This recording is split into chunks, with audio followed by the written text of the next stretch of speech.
What is going on, guys? Wonderman Boxing here, and today we're going to talk about, obviously news that has been buzzing out there in the media world, at ESPN, everywhere, a potential showdown between Canelo Alvarez and Jermall Charlo for Cinco de Mayo. It's still not official, but, hopefully that fight ends up happening.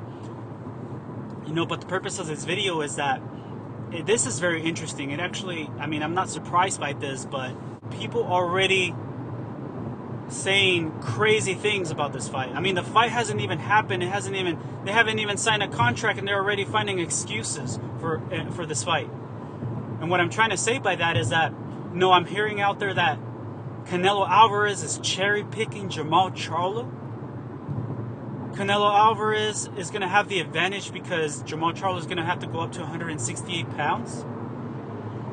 Canelo Alvarez wants to fight Jermall Charlo because of how Jermall Charlo looked against Montiel, that it was one of his worst performances.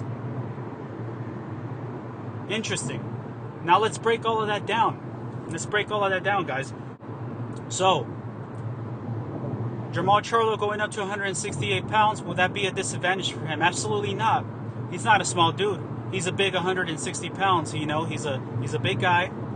He has power, and Canelo Alvarez will be smaller than him at the end of the day, right?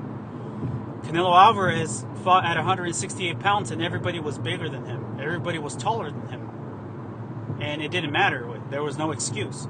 So, the other one is Canelo cherry picking Charlo? Absolutely not. Charlo is an incredible boxer, incredible fighter. He's an elite boxer. He's a world champion, and he's undefeated. So no, this is not a cherry pick. Especially since this fight has been brewing for a long time. You know what I mean? The talks between this fight has been happening for a long time, and right now the time is better than ever before. You know what I mean? Both of them are 31 years old. They're in their prime. So whoever loses, you lose to a prime fighter. You know what I'm saying? So that's why this fight has to happen now.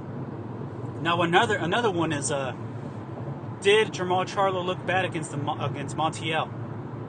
No, he did not. He beat Montiel unanimously. It was a unanimous decision. It wasn't even a close fight. If anything, Jermall Charlo had a more competitive fight and a more questionable fight against Korobov.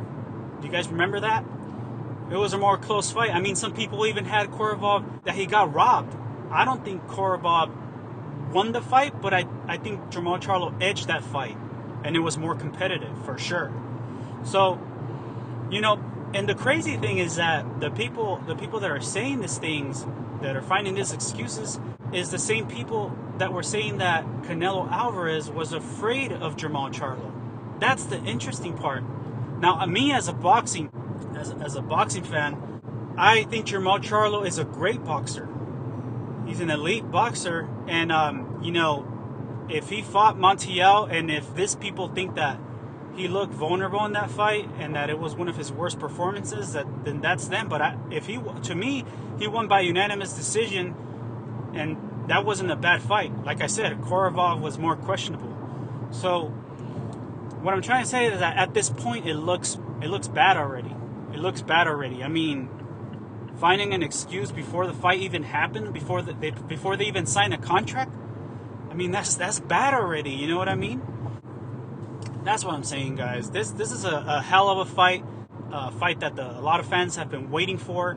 True boxing fans have been waiting for. Canelo Alvarez versus Jermall Charlo, both in their prime, like I said before in my previous video. And the time is now for this fight, and hopefully it happens for all of us.